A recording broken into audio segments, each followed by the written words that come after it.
And we're back. What'd you miss? Back. 2 weeks. Hi, everyone. The Pope died. Jeez, thanks for letting us know. R.I.P. Any thoughts? That wasn't a high profile news story at all. Well, there were some things that went down at the funeral. Trump had to sit down with Zelensky. Did? Wagged his finger. Yep. Yeah, and Macron tried to be part of it, and he was shoot out. I saw that read on it anyway. Yeah, it's. I don't know if it's typical, but it's maybe symptomatic of the times in the West that. Okay, this is a chance, guys. The Pope's died. We're all going to be there, so let's use it as a meeting place. You know, right there in the middle of St. Peter's Basilica.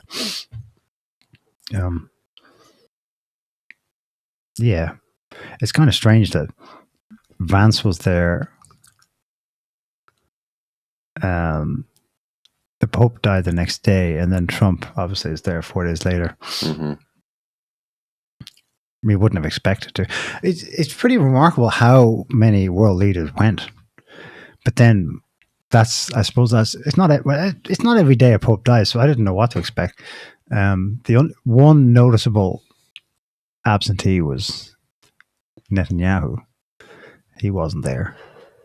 And Putin. Zelensky was there. Putin also, okay. Zelensky was there. Oh, yeah. Does this count as wearing a suit? This is what I've been thinking about now for a couple of days.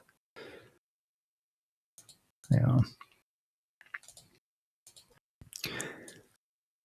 You know the way he gets mocked all the time for just showing up in pajamas and paramilitary fatigues. This is what he's wearing at the Pope's funeral. Is it a suit if you have a kind of... Yeah, have a look. It's a jacket. Okay. But underneath that, can you zoom in? On his neck. That looks like a buttoned up shirt. It is, yeah. So is that a suit? No. No tie. There's no tie. It's a war suit. It's a black morning war suit. Yeah. He's getting close to looking like Kim Jong-un. It's kind of like East Asian commie cheek. No? Commie chic. He made an effort, right? That's he did make an effort. Did he though? Like, is wearing a jacket when it's cold outside called making an effort? I think it was pretty warm actually. This is Rome yesterday. But it's obviously it's like a kind of donkey jacket, you know, military excess material, you know. Yeah, it's a military style. He's kept the military style going because he's a douchebag. Well, he's still at war. Huh? He's at war, is he? He believes so. He believes it'll be at war for years to come. He's at war, is he? Oh, yeah, he's on the front line. Is he? Yeah. Throwing he's a washing war machines. leader. We forget that what we're supposed to believe is he's today's Churchill. So, man, that's pretty. That's serious. Wars. Yeah, the usual wars are going on. Plus, India and Pakistan flared up this week. Wars. Troop movements on the borders. I don't know if you want to. Which one do you want to start with? There could be Ukraine war, where that's at. India, Pakistan, the U.S. intervention in Yemen. I want to talk about that in some detail because hardly anyone is. I mean, the U.S. media gives some headlines about it, but of course, that's a proxy war of sorts, or a stand-in for Iran, Israel, and the US. Wars and rumors of wars. These people like have nothing else to do but do wars. It's like the amount of time and energy into war making, war talk. It's not just a Western, it's a global thing. You think there were no problems to solve or jobs to do.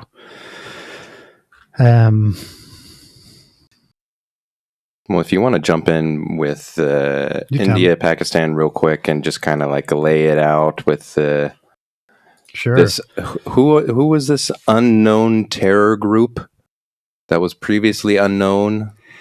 The name is so fucking... They're called, I shit you not, the Resistance Front. That's it, the Resistance Front. Supposedly an offshoot, previously unknown-ish, of LHT. I forget their full name. That's a known Islamist group in Pakistan, and this is an offshoot. It may as well be the Resistance Front TM, you know. Yeah. So anyway, it appears on the scene on Wednesday, I think, kills 26 Hindu Indian tourists in the heart of Kashmir, which is that part of India and Pakistan that both countries have claimed. Then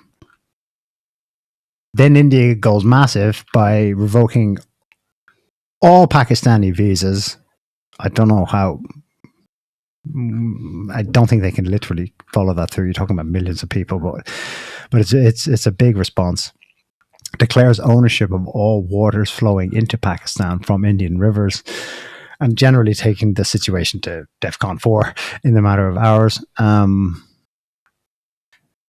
first thing I noticed was that this happened within a day and a bit, maybe, of Vice President Vance visiting Modi in New Delhi on an official state visit. Mm-hmm. That should have been India's headline news, but they got interrupted by this random terror attack.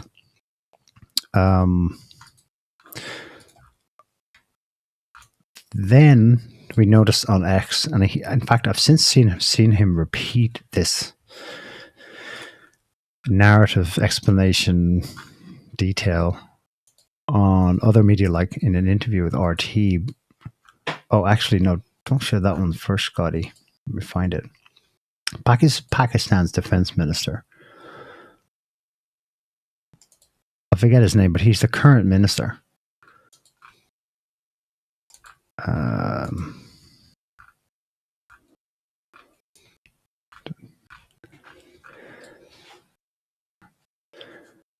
Bear with me a sec. I'll find this. Do one of you guys have that video at hand? Which is which video? What? Pakistan's defense minister was, being Oh, grilled yeah. about why is it, another terror attack in that part of the world Yeah, I have it here. has emerged from. Oh, I've got it too. Found it. Has emerged from your country. So the interviewer, maybe this is with Indian TV, whatever. It's in English. I think the interviewer intended to put him on the spot, but his answer just completely undercut her whole angle. To be clear, this is the current defense minister of Pakistan. You do admit, sir, that Pakistan has had a long history of backing and supporting and training and funding these terrorist organizations.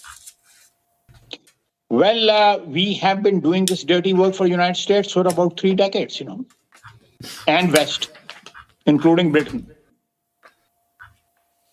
So that's your argument that even though that was a mistake, and we suffered for that, and that is why you are saying this to me. If we had not joined the war against Soviet Union and later on the war after 9/11, this Pakistan's track record, was not, unimpeachable track record. Defence Minister, I just want to get back to this particular incident. No. Go back. Please don't provide context. Please. I'm a reporter here. What a statement. I mean, that's true. It's no surprise to us, but it's great because they say there's nothing like, confessing helps the soul. Mm-hmm. And that's the kind of shit Pakistan and any other country would need to do. They need to just go, you know what? The whole thing was a mistake. The war on terror, partnering with the US and the Brits to get the Soviets to collapse the USSR by funding the Mujahideen in Pakistan and Afghanistan. Mm-hmm. Yeah, we shouldn't have done it. So yeah, we're sorry, not sorry, I suppose. This is what happens when we, make strategic mistakes. And not just in the Soviet Afghan war, but in we said post 9/11 as well. The war on terror, yeah. Mm-hmm. Yeah. The war on terror. It's a hell of an admission because it means obviously that he and everyone in Pakistan's government, military and civilian knows what goes on in their own country. And I love the way he said the Americans, and the West, the Brits. We're not leaving them out because they usually get a pass because everyone always thinks of the Americans doing this. It's all their fiefdom. No. Dirty. And there's so much behind all that. I mean, look at the beef in Britain today on an apparently totally unrelated topic with Pakistani grooming gangs. And working class native Brits are up in arms, metaphorically, about a long-standing, growing cultural/economic problem in their cities in the UK that goes back to the 1960s. It's directly related to this. Mm-hmm. Foreign policy, bring them in, it'll be fine. It'll be cheap labor. It'll keep the native wages down. It'll also keep, I don't know if they calculated that, but they probably did think something like when it started to erupt, riots in the streets of English cities, a little social tension is good because it keeps, divide and conquer strategy of tension going. And then, 9/11 happens and they went massive with funding Jihad Inc. Pakistan's a major source probably because of the numbers of people. The population is 250 million. You have a potentially unlimited supply of jihadis. You've got Saudi Arabia pumping something, and I've heard a figure of 50 billion of its US petrodollars into Pakistan to build what? Dams and schools and roads? Fuck no. To build madrasas, extremist Wahhabi Sunni recruitment centers for terrorism. Then Qatar is piped into that as well. Qatar helped supply the logistics to actually fly them over to wherever was needed post 9/11. Libya, Syria.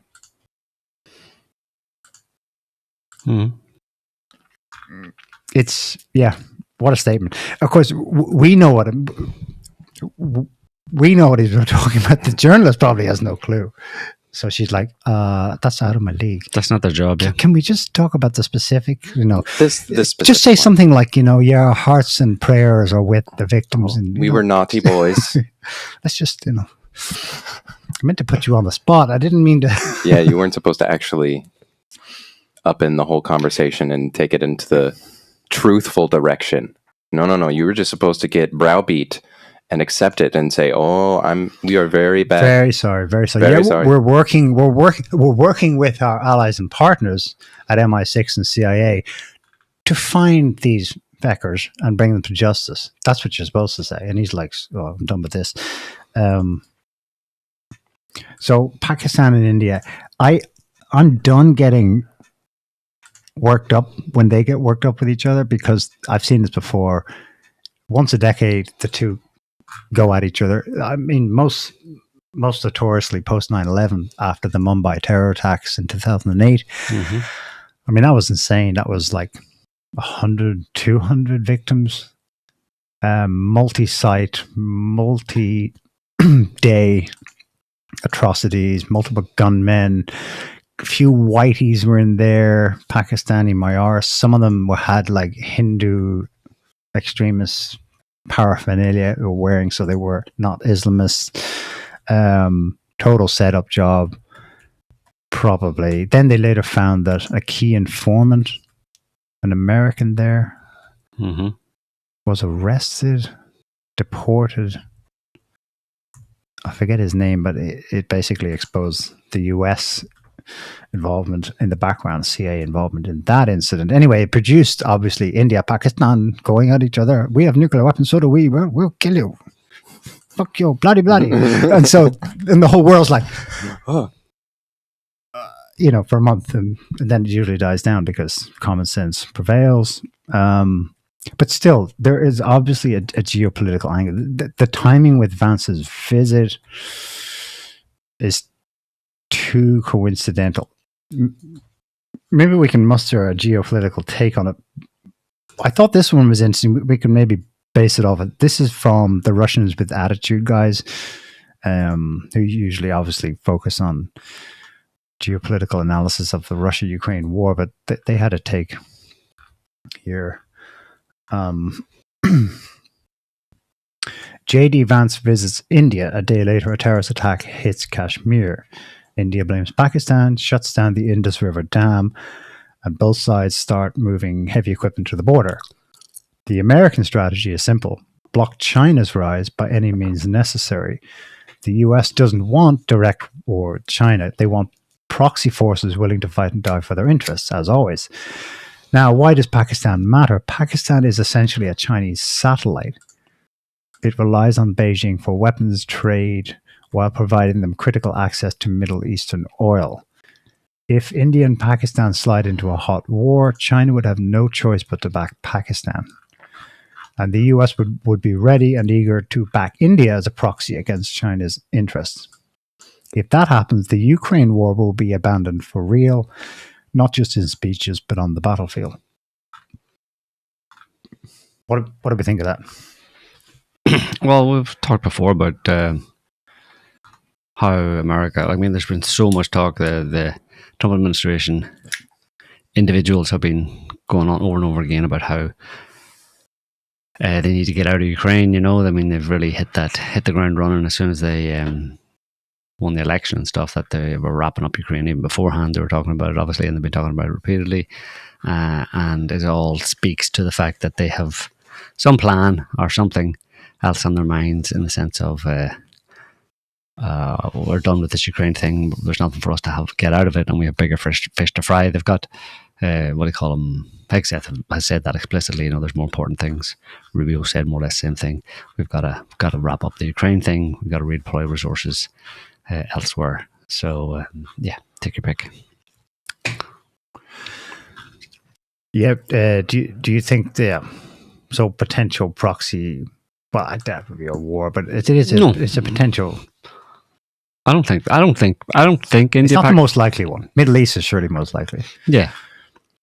Pakistan is it's just a sign of the times, really, insecurity, breaking of alliances, people jostling for power and stuff. There's all sorts of stuff like this is going to happen. Although, like you said, it has happened periodically in the past between India and Pakistan.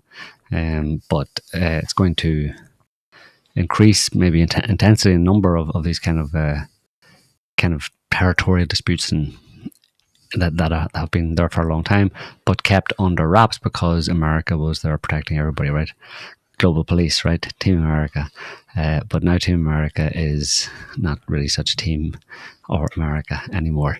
So they're not a global police anymore. So that implies a restructuring of alliances or a jostling for position and insecurity, just generally speaking, amongst in different places in the world that are kind of fracture points or places where US influence was and Western US/Western influence was important to keep the status quo. But now that's maybe unraveling a little bit, so you're going to see stuff like this happening.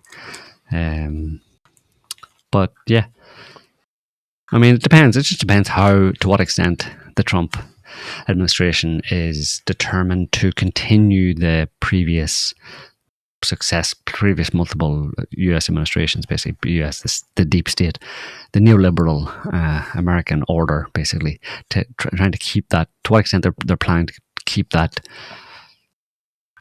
going, and in what way? Obviously, they're definitely rolling back the whole soft power aspect, and in terms of US aid and all that kind of stuff. They've been wrapping all that up because that's just money saving, right? And it's the obvious. It's pretty obvious that the approach of the Trump administration is to pull back, like I've said repeatedly on this show, to pull back from American empire building and empire maintenance, particularly via soft power. But that doesn't mean that they're going to drop the whole ball. Far from it, in terms of American, maintaining or keeping up with American influence in other ways. And really, the only other way available is through hard power. If you're not going to use your soft power so much anymore. So hence wrap up Ukraine, because we have a lot of resources, military resources, dedicated to that. But they're doing that anyway, regardless of the outcome. I think they're just having a lot of pushback from Zelensky because he's a whiny little brat, and also they're receiving a lot of resistance, particularly from the Brits and other European states, French, German, but particularly the Brits. The Brits are, as always, perfidious. Perfidious Albion is up to no good. But in terms of Pakistan, India, and the Kashmir dispute, obviously, you got that. Well, it's not really close to it, but it's in the general area of that corridor. What's it called? The CPEC, China-Pakistan Economic Corridor. Yeah, basically, it's basically pipelines, rail lines. Yeah, well, roads. It's a reason. Yeah, if you look at a map, there's a corridor there. It's actually Afghani territory, where it borders, opens into China, small opening into China, and then you've got Pakistan on the left, India on the right, and then China in the north, and a little narrow corridor between the three of them, basically, into Afghanistan. And that was always going to be, that area is important for China's One Belt, One Road initiative of shipping over land, train and road, railways and roadways. And that's why, that's why the Americans went into Afghanistan in after 9/11, or used 9/11 to justify going into Afghanistan. They just plonked themselves right in the middle of that strategically important area for China's westward expansion in Eurasia. So, and that shows you that, if you put it back, if you go conspiracy theory, and you say that that 9/11 was done, was allowed to happen, whatever way we want to spin it, in order to justify that projection of American power, a la the PNAC document, the neocons, neoliberals, projecting American power into strategically important areas of the world in order to maintain its global superpower or global hegemon status, then invading and occupying Afghanistan for 20 years obviously served that purpose very well, but it was specifically aimed at China, at preventing Chinese westward expansion via the One Belt, One Road initiative, and Chinese, kind of cooperation, integration, Eurasian integration with, say, Russia and particularly Iran. Because you have China on one side, basically, in this map we're talking about. We've got China on one side, Afghanistan in the middle, and Iran right next door. So you had this corridor going through. If you leave aside India and Pakistan, you have this corridor access from China, access via this corridor in Afghanistan, down in through Afghanistan into Iran and down to the Persian Gulf and the Indian Ocean. And that was all part. Has been part of the long planned Chinese One Belt, One Road initiative. So the fact that Americans took a big dump right in the middle of Afghanistan right after 9/11, strongly suggestive of the fact that that's what they were planning for. And it's interesting because it means quite a lot of foresight in that sense. You're talking about 25 years ago, at least, that they, when China was still a relative, relatively small Up and comer. Yeah, a relatively small global player. Let's say wasn't what it was today. Certainly, Russia wasn't either. That was in the 1990s. Russia was, was coming out of after the collapse of the Soviet Union, and but these people, so you're talking 25 years ago, actually more, up to 30 years ago, probably. While China was apparently, as far as anyone else was concerned, nothing to worry about, Russia was, in tatters, and the Middle East was totally controlled. These people were still paranoid enough to launch this kind of war on terror, under the guise of the war on terror, this geopolitical invasion, let's say, of Central Asia and the Middle East, in order to secure the world, or the globe, for American power into the 21st century. And in the absence of any evidence that there was anybody who would be in a position to certainly at that point, nobody in the world was in a position to challenge them. But they obviously had enough foresight to realize that was going to change. That very well would change over the following 2 decades that we've seen since. And it has changed, despite their efforts. So I always found that interesting, that they had such long foresight. Yeah. And were that paranoid, I suppose. Yeah. They were realists. They were realists. They were realists because what they were budgeting for right there at that time, by doing 9/11, launching the war on terror, invading Afghanistan, invading Iraq, Syria, Lebanon, etc. That all said that they assumed or imagined that what has come to pass over the following 30 years up until today, that they were accurate. They were right, because that's what did happen. Mm-hmm. That this was their attempt to stop it from happening in some way, but apparently it was futile.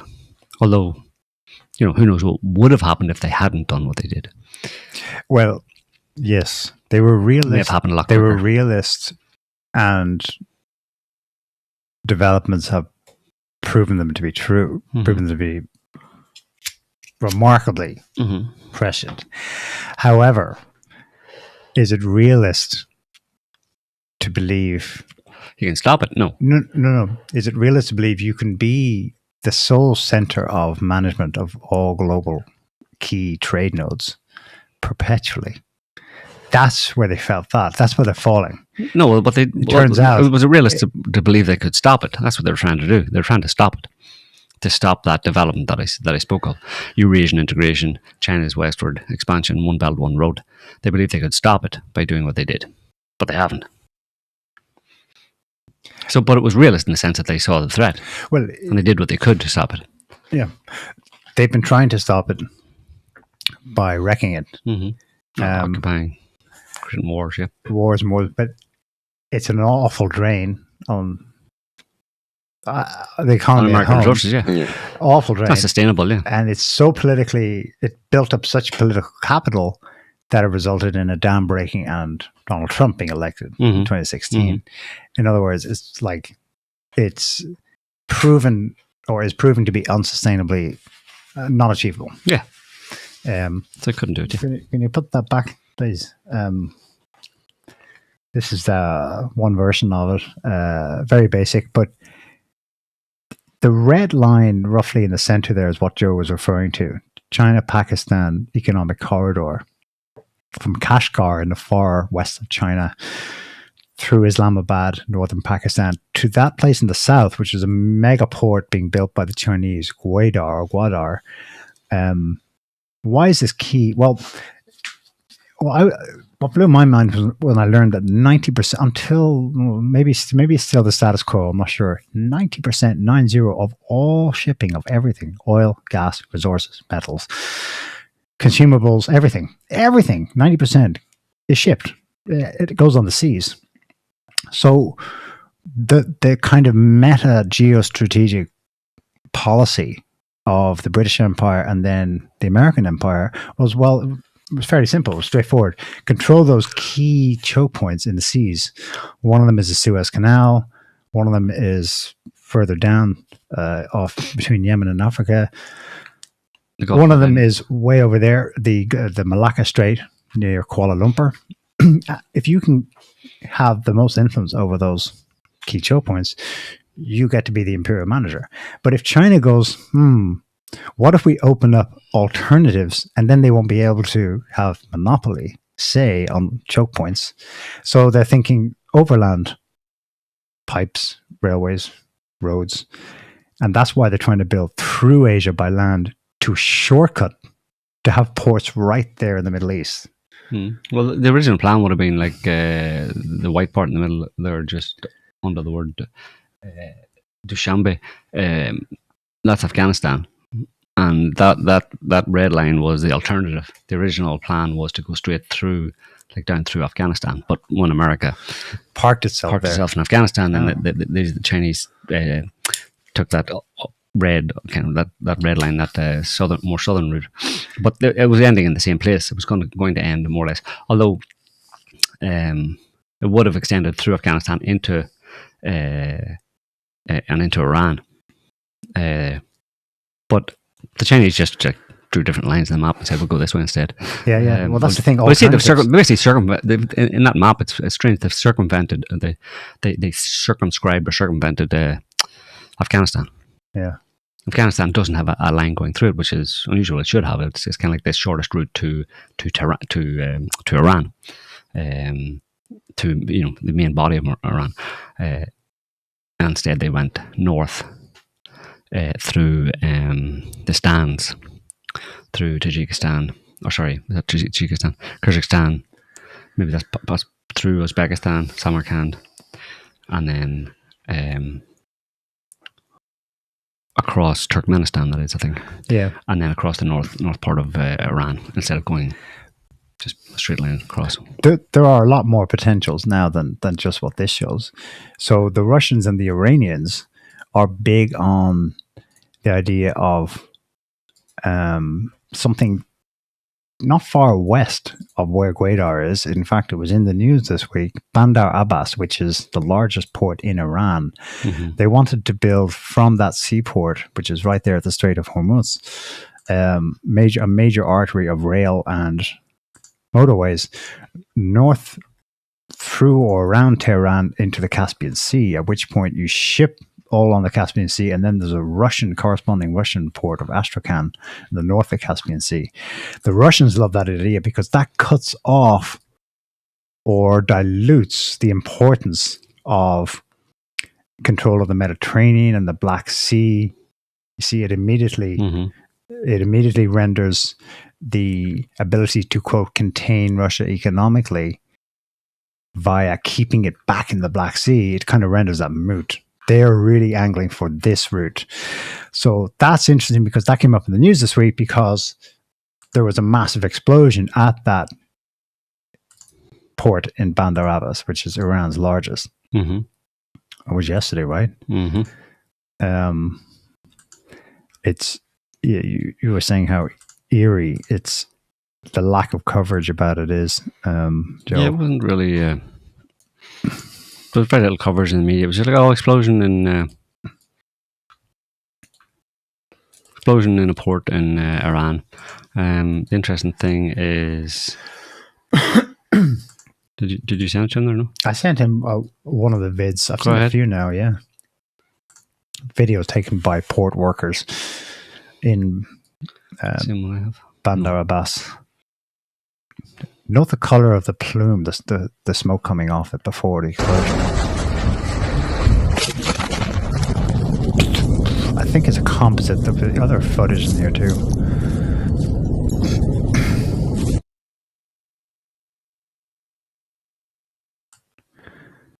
No sound on that one.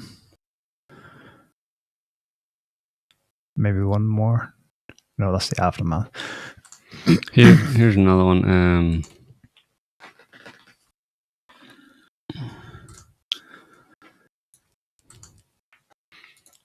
On the right. Click on the right one so we can see a bit better.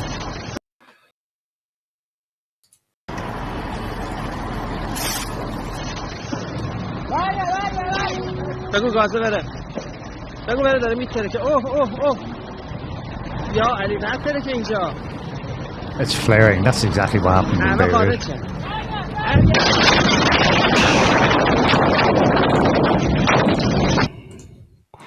And just as a reminder, here's the you get an idea of the Beirut one 4 years ago. You'll see the same color. See that's that color of the orange. See the orange? There's a few videos in it. The orange smoke. In the first part. Nuts. There's more in, obviously Beirut was bigger. Yeah. But you see, these people are far away from it too. You see, look, there's the color of cloud colours smoke. It's similar to the Iran one. Bright orange. Yeah. So it's some kind of fertilizer. Of course, some media outlets were saying that it was maybe it was fuel. There's the orange afterwards. That it was rocket fuel. You know. Western media tried to put it out that it was rocket fuel, as though it had like some source in some alleged source familiar with the Iranian, Revolutionary Guard or something, said that there was claimed that it was rocket fuel basically, which seems to be, that's a signature in a certain sense, that a dodgy source coming out and saying that. It's obviously, well, who's going to attack Iran and their alleged rocket fuel? It's the Israelis, the same as Beirut. You can stop those, Scully. But it looks more like it wasn't. I mean, there's a double lie there in a certain sense. First of all, they're trying to make the claim that, you see Iran's, building a bomb and all that kind of stuff, right? It's to try and alert Trump. Hey, Trump, you're right. Iran's got the bomb. Look, here it all just blew up at this port. They're so stupid. Cloud is kind of mushroomy. They're so incompetent. They need to be stopped, because their rocket fuel for their rocket nukes, their nuke rockets, is blowing up.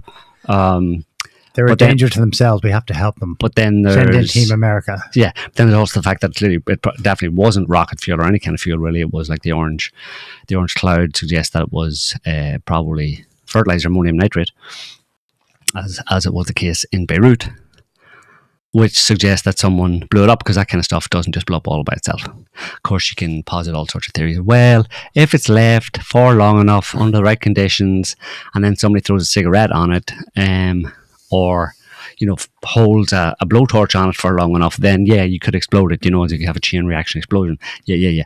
But ammonium nitrate has been shipped around the world and stored around the world in ports around the world all the fucking time, right? And the only two explosions just so happened in recent years just happen to be in two countries that Israel is targeting. In the largest ports of the two countries. Right. Well, it's kind of a worrying harbinger, because the Beirut one kind of left people stumped, because we'd all been through 6 months of COVID, and geopolitics was basically dead on the surface. I mean, I was like going, is that it? Is the geopolitical game over? Because everyone's just playing ball on COVID. And then the Israelis bring it back with the Israelis have resuming here. At the time, people were like, what the hell? Boom. And that one was bigger. So 218 people died in Beirut, whereas so far yesterday in Bandar Abbas is 28 killed. Over 1,000 injured. But it's a worrying harbinger, because what happened next in Lebanon is not good. But the strategy worked once. Let's do it again. I don't think there's a military. The Iranians have said explicitly, Bandar Abbas is a civilian port. We don't need to store any military stuff. We have our own military ports. They're for the military. They also said the same thing about Beirut. Oh, it looks like Hezbollah was storing stuff, and one of them was smoking a ciggy, and then they later tried to parlay it into, well, the ship actually came from Russia. And just left it dangling as if Russia was a potential suspect. I have seen a few people tweet though. I'm rethinking the Beirut one, which is kind of, it's good, but it's troubling they didn't think Israel at the time, but okay. Again, we were all in 6 months of COVID, so everyone was fast asleep. But now you see, you see the pattern. Now that it's probably not related. It's ongoing. As it happens, there was another round of meetings in Oman between U.S. State Department officials and Iranian officials at the time. Whatever, that's kind of ongoing. Maybe there's an argument that the Israelis are trying to derail any negotiations, because that's something that's happened in the time since we've had a show last, which is that Trump very publicly put the kibosh on an Israeli effort to lobby for hitting Iran in some way next month in May. Trump said, no, let's try negotiations. You can imagine that's making Israel nervous, because peace obviously makes them. You see what he said recently in response to someone? No, I won't be forced into a. Yes. Won't be forced into a. It was a reporter asked him. Somebody asked him if he would be forced into a war. He said, no, if there Israel is one, we'll be taking the lead, kind of thing. Yeah. It'll be on our terms. That was a good statement.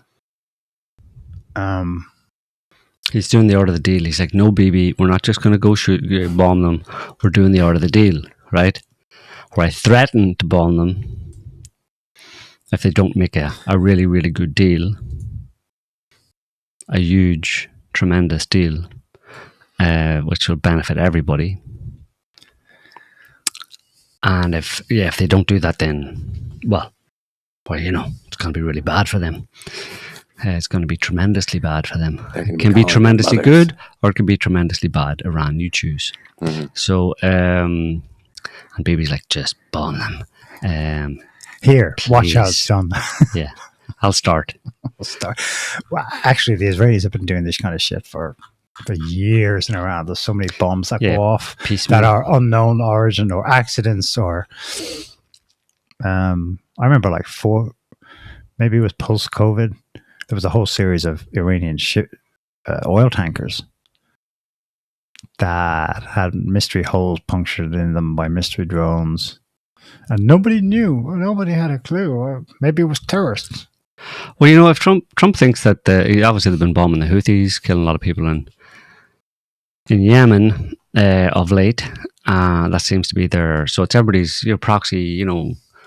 We use our proxy Israel to attack Israel or to attack Iran, and Iran uses their proxies Yemen to attack America, and we'll work it out that way and see what happens. But that never goes anywhere. They've been trying that for years, and so Trump is realistic enough in the sense that he knows that all this kind of overt actual wars, invading countries or proxy wars, it just doesn't really go anywhere and doesn't get anywhere, and you need to. Well, he's trying.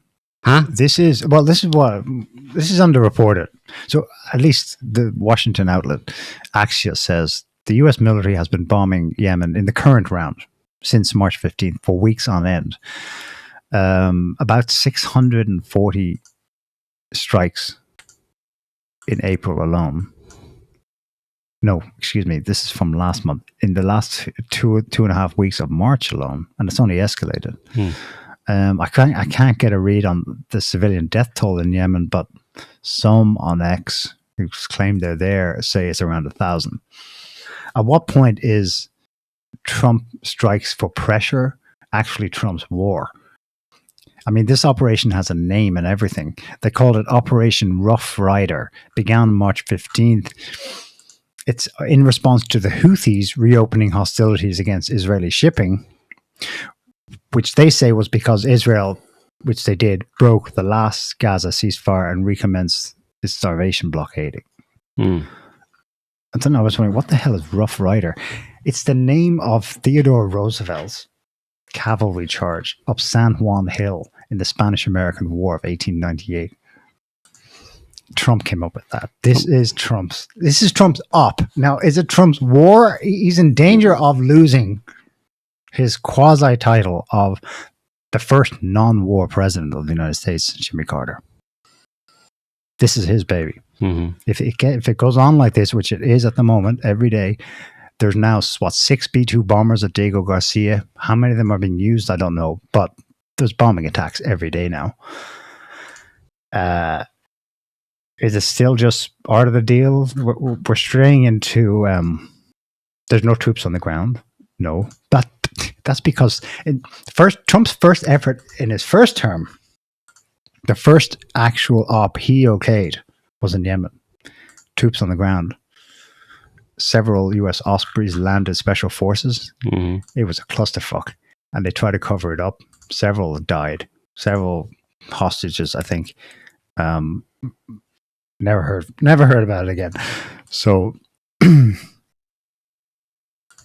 he's resorting to whatever I know his reasons are maybe different, but still, it's the same standoff, just lob missiles at them tactics of Obama perform. Mm-hmm. And the death toll is mounting, and it's becoming Obama-like in its scale. He better hope it comes to a resolution soon. The thing is, the Houthis themselves, this is part of the kind of dome of silence around Yemen. Americans only get some rah-rah on Fox News at the evening news about how well we're doing against the Houthis. Yemen is knocking US drones out of the sky on a regular basis now. They've shot down 7 US Reapers in the last 6 weeks. They're estimated to cost $33 million each. That's like seven. I think there's 20 total since last year that have been shot down. That's in the order of $500 million. Then there's the amount of weapons that the US is shooting in these nightly airstrikes at targets on the ground in Yemen. That's the New York Times reports. That's something on the order of $250 million. Then there's this is the interesting part. The amount of munitions they're having to expend just defending the US ships in the Red Sea. The US naval ships, never mind the civilian, the tankers and stuff. All told, so far since March 15th, we're talking about $1 billion in expenditure. So then you go, okay, well, it just clears the stocks to resupply. I'm seeing some analysis saying actually they don't make enough of some of these anti-drone missiles or whatever types, specific ship defensive missiles. They don't make enough of them. They don't actually. The New York Times headline was, we're running low on a few things here. But yeah, it's still the US against the Houthis. So we won't overstate the. It's hardly like a peer competitor war or anything close to it. Nevertheless, another thing is, we've all been wondering. The Houthis have claimed that they've hit US ships, Navy ships. Hit and sunk in at least one case. So on the 16th of March, the day after Operation Rough Rider began, the Houthis stated that they had attacked the main carrier, the USS Truman. The what do they call the big ship, the aircraft carrier? Yep. And other ships around it in the strike group. They hit them with 18 ballistic and cruise missiles on 1 drone. The US responded at the time. We shot down 11 drones and none came close to the warship. Of course they would say that. And a missile fired, presumably one of the ballistic missiles, fell far from the ship into the water. The next day, 17th March, the Houthis claimed a second attack against the Truman. Don't know whether they claimed they hit it then. The next day, 18th of March, they claimed they hit the Truman again for the 3rd time. And this one elicited another response from the Pentagon saying it didn't happen. So it's he said, She said, right. But then Except yesterday, the Houthis Trump. claimed they did it again. Yeah. And the USS Truman isn't anywhere near Yemen now. It's way up in the north. It's still in the Red Sea, but it should be out of range. Well, there's so that was on mid-March or so, and then on April 5th, whenever the Americans responded, and there's that video of them blowing up a bunch of a tribal gathering or whatever, the circle. And Trump posted that video. Trump posted on Twitter, actually, on X, and he said, "These Houthis gathered for instructions on an attack. Oops, there will be no attack by these Houthis. They will never sink our ships again." Yeah. Again, Donald? Again? So there's that, and then talking about they claim talking about the Harry Truman, USS Harry Truman. This was on February 13th. It apparently collided with a merchant vessel.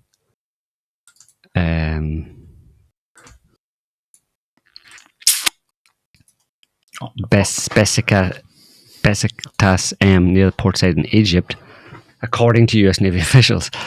So it had to go bye-bye for repairs, which is weird. Like, I mean, what would a merchant vessel be? That was February. That was February 16th, 17th, yeah. So how does a merchant vessel get that close to an aircraft carrier? The aircraft carrier usually travels in groups, and they've got the Aegis class, or the Arleigh Burke destroyer, which have they call them Aegis class ships, but they're destroyers, smaller destroyers that go along with that are part of the USS carrier group. An aircraft carrier nearly always travels in a group of multiple ships, and it would have been any one of those that would have been attacked. So my bet is that they sank one of the smaller Arleigh Burke kind of frigates or destroyers, they're called, which are have air defense capability. The main kind of air defense or missile defense capabilities in the carrier group. And one of the smaller ones was probably sunk because they just overwhelmed the defenses basically. Yeah, and they may also have hit with something small, maybe a drone hit the Truman. Hit the Truman, and then they said, it was hit by a merchant vessel. It's like, yeah, how often does that happen? I've never heard at sea, a an American aircraft carrier hitting a merchant vessel. Oops, I couldn't see you. Yeah. This giant hulking thing. Here's another piece of data. That's interesting. Mid-February. So February 21st, this happened.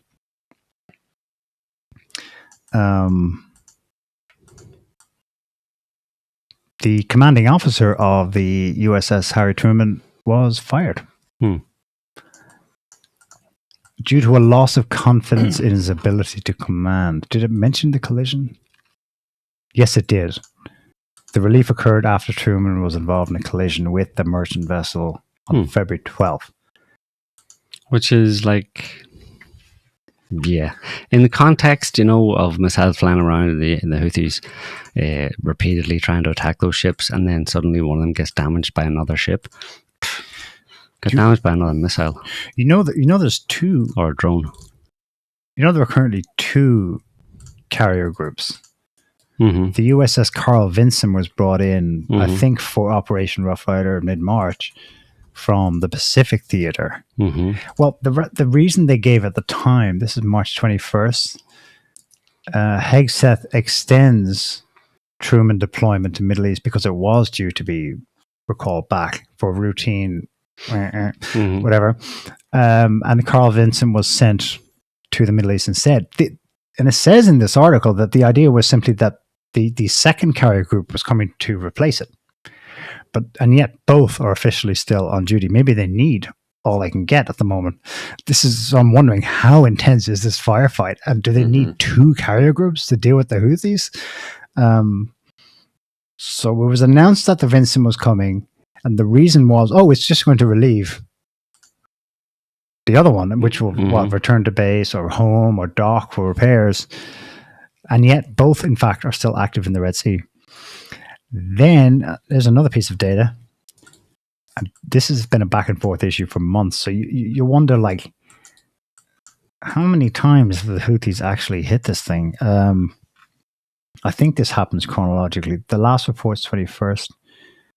No, 10 days before, March 11th. The Pentagon is once again considering early retirement for the USS Truman. The USS Truman was completed in 1998. It should last 50 years. And what they normally do at this point, halfway along its life, is they do a complete refit. But they're considering ending it. It wouldn't be undergoing a refit. This is going on in the background. Are we going to retire this thing? You know? And for what it's worth, the Houthis not only claim that they hit the Truman and, quote, put it out of service, they also claim to have targeted and successfully hit on at least one occasion the other relieving carrier group, the Carl Vincent. Now, there could be a bit of Baghdad Bob in the Houthis where they're talking big, but I don't think they can really afford to bluff themselves into bullshit. You imagine you're the 13th poorest country on earth.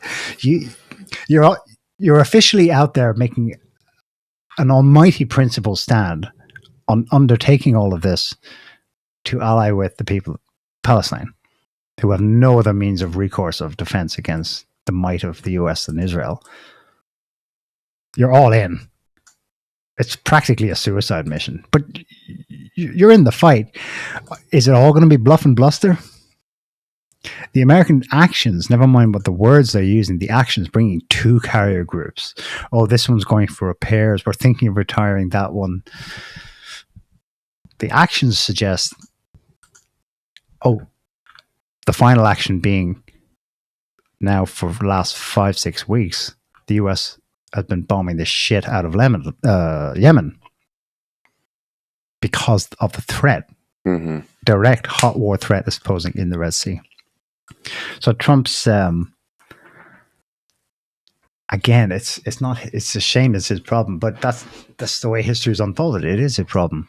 The US is a serious risk of this is the mythos of American power. If you Google when was the last time a US Navy ship was sunk in combat, the date you'll get is the 6th of August, 1945. It's the date the first bomb went off. The Japs got one last ship in, and that was it. Since then, it's been raw, unsinkable. We're America. What about the Gulf of Tonkin? If it emerges that... What about the Gulf of Tonkin? I think it was hit, but I don't think it sank. Oh, sunk. It has to be sunk. It's got to be sunk. Yeah, there have been a few incidents, but never anything that's sunk. In combat, yeah, I guess the USS Liberty. And there have been others that were accidents. There were, accidental running aground. There's a ship in Norway that... Well, the Gulf of Tonkin obviously was a kind of a false flag, and as we know, and in order to get further into Vietnam, there's other ones you can throw up there, like the USS Liberty, that was actually Israel. So I don't know if that qualifies either. No, we don't. And then you have the USS Cole in 2001, I think. That's correct. But that was... When you Google that, that's the last officially recognized hit. Yeah, on a US but that ship. was also a false flag as well. It was a torpedo, right. Or was it? I wrote an article on the time. Wake up and smell the cordite, I think was the name of the article. Yeah, the rubber dinghy. There was the official story was a bunch of Al Qaeda guys, wild-eyed Al Qaeda jihadis, sitting atop an inflatable dinghy, sitting atop a pile of horse shit. Well, actually horse shit. A pile of manure. Literally, they said it was manure that they use as a detonator, as an explosive. So you had jihadi sitting on top of a giant pile of manure in a dinghy and floated it up to the USS Cole while it was in port somewhere in Asia, I think. And it didn't sink, but they with that kind of and those kind of fertilizer explosives are tend to just blow up and out and wide, But the result on the USS Cole was this really nice round hole in the hull at the waterline.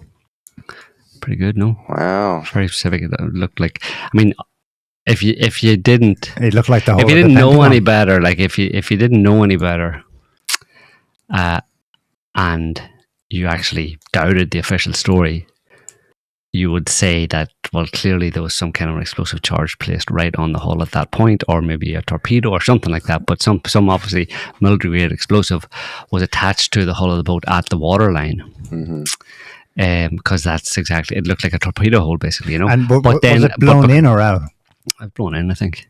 In. But it would have been on the outside of it, anyway. So, but the idea that a dinghy full of horse manure would have, somehow shaped itself, turned itself into a military grade explosive and shaped charge, basically, to blow a nice, neat torpedo hole or torpedo-like hole in the side of the ship.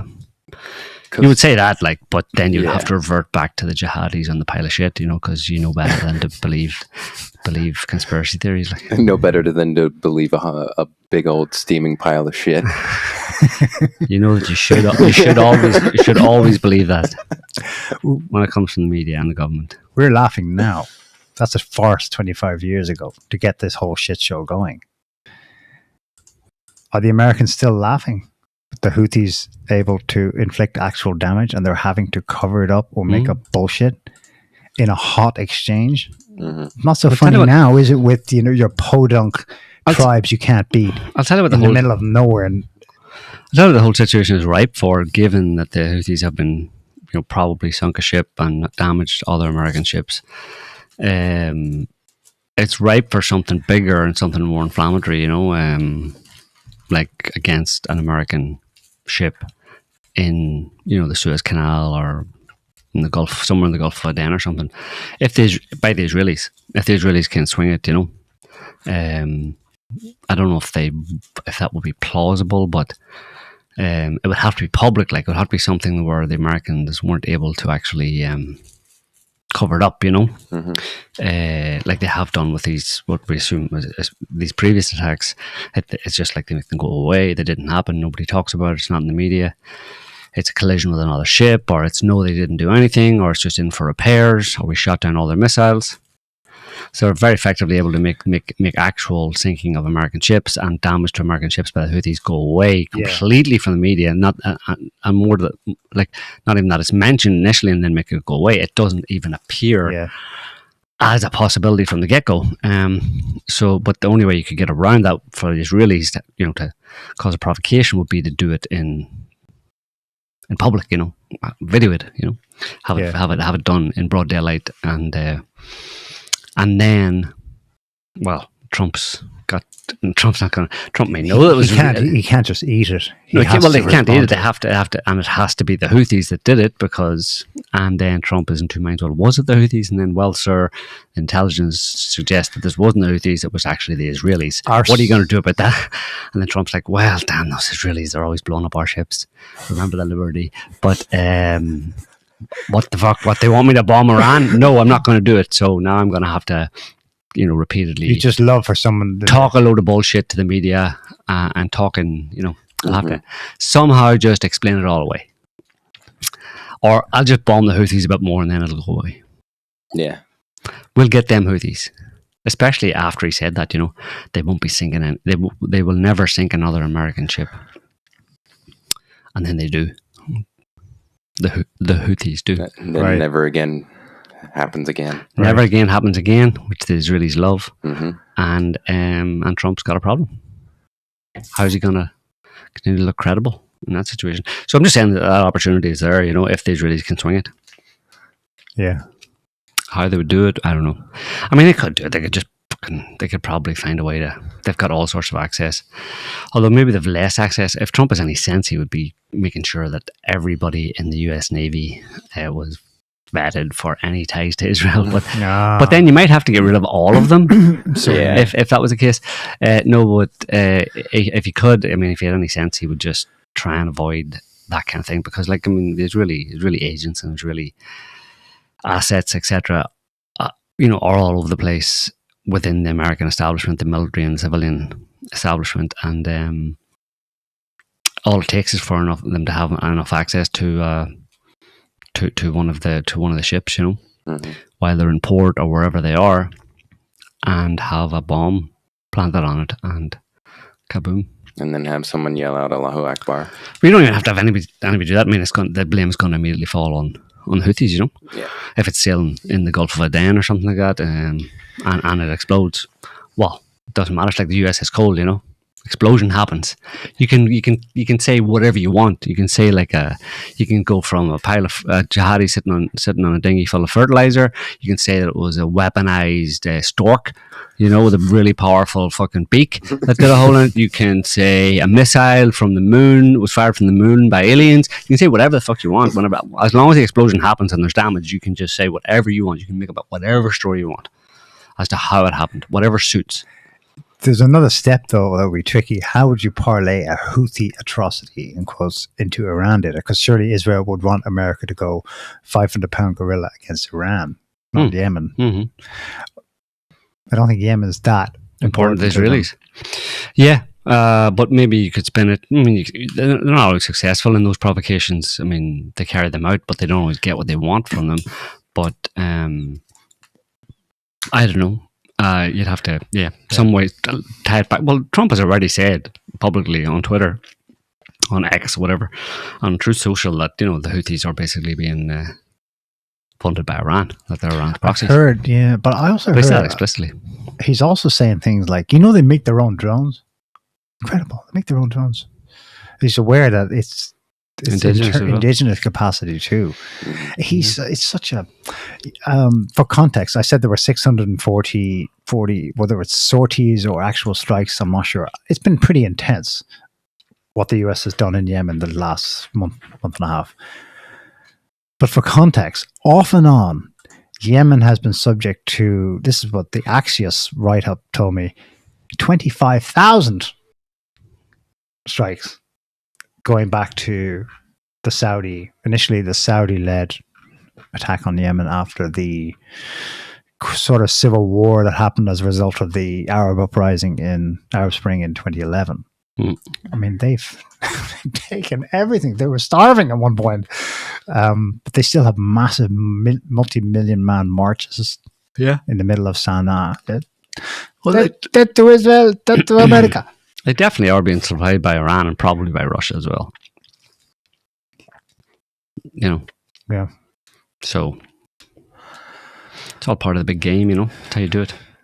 Fund your proxies. So what about them tariffs, Adam? Your glorious MAGA tariffs. How are they doing? How about them tariffs? Are they good? I haven't checked today. You checked your stock portfolio to see if it's gone up or down because of them tariffs? No, because You're winning bigly. I was sleeping all day and didn't get a chance to Well, you know what you want to do? There's wake up and smell the tariff winning. The tariff winning, yeah. Well, one way you can circumvent that is that rather than just rely on Trump, there's a new app. I think it's called Auto something, that an American guy has made, where it basically tracks Nancy Pelosi's investments. Ooh. And then you can, if you have this app, you basically sign up, you put some money into it, and then they'll invest your money in whatever Nancy Pelosi invests in. That's not a bad And idea. get rich.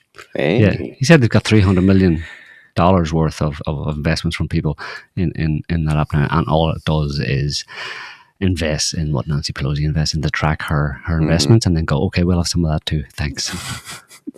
And she's up by like 87%.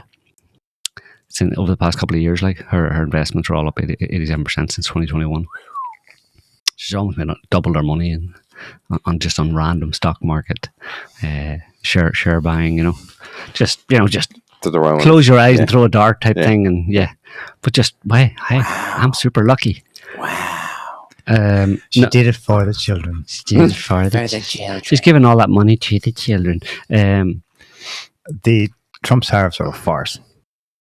They're considering slashing tariffs again, apparently. Remember, he declared this on April 2nd. The month hasn't ended. Yeah. This is farcical. Let's call This is... so the I think it's a sign of the time. We live in a new world. China's just like, no, whatever. Trump administration considering slashing its steep tariffs in a bid to de-escalate tensions. One senior White House official said the levies will likely come down to between 50 and 65% from 140 million. From 145%. Well, maybe it was more than that. Anyway, so 140, 150. That's called the art of the blink rather than the art of the deal, you know? Yeah. No, that was what I was going to say earlier was that I didn't know what to think about the tariffs because the last time I checked it was this morning, and I've blinked since then. So, and I've blinked a few more times just now. So I don't know where it could be 70,000%. It could be 20%. Anywhere in between. Don't know. I agree, though. It's a bit of a farce. Did you see? I think I posted this. He's negotiating with himself. Yeah, it's pretty basic, but I mean, it gives you a kind of overview, and it's generally true. This graphic about U.S.-China trade. So it shows U.S. imports from China, and then China, what the U.S. imports from China, and what China imports from the U.S. So what the U.S. imports from China is mainly electrical and, I mean, there's other things down the list, but these are the main ones. Electrical and electronic equipment, computers and servers, industrial machinery, and rare earth minerals. What China imports from the U.S. is soybeans, meat, and edible offal, sorghum, wheat, and corn. So the question is, given that the US imports stuff on the left from China, and if it slaps a bunch of tariffs, like 1,000,000% tariffs on China, then none of those products on the left are coming to America anymore. So America has to look elsewhere for them. Who else makes the quantity of those products on the left or makes them in the quantity that America would need to keep everybody happy, i.e. no one, right? Whereas China importing from the US soybeans, meat, sorghum, corn, if China imposes reciprocal tariffs in the US of 1,000,000%, that means none of those soybeans, meat, and sorghum and corn are coming from America anymore. But do you think there's other places in the world? Look, Joe, do you think China can get soybean, meat, and sorghum and corn from? If you think, do you think anybody else produces those? American corn? Yeah. If you think you can just replace American grits? Yeah, with Brazilian genetically grits. Modified, mind you. Genetically modified American grits. If you think you can just replace that with any old like corn you get from Brazil, Tajikistan, go ahead. Go ahead and try. Go ahead and try. Go ahead. I'll call your bluff. Let me know how that goes. I have heard that Apple is going to move big time to India. To get away from it all. Well, to help as a workaround. But, you know, Apple makes the announcement. What do you mean it's a workaround? No, they're meant to be going back home. Right. Well, that's not a good enough answer. Happening. That's not an answer. It's India. It's like Trump's like, what part of Make America manufacturing again? That's Mama. Make America manufacture again. Mama. Mama. Make America manufacturing again. Maybe it's a half measure. But it takes 10 years to get it up and running. That's no good. It has to come back home. Why would you do 10 years up and running when you should bring it back to America for 10 years up and running? What part of Made in America did Apple not understand? It's pretty simple. Stop making all your products in China or any of those other shithole countries, right? Stop doing it. Have some respect. Have some national pride. Have some patriotism. And stop making those countries for super cheap. And bring it back to America and make them for super expensive. Yeah. All right, just do it. And everybody be rich. And it's crickets. And then you will own nothing and be happy. And no one would be able to buy anything. Yeah.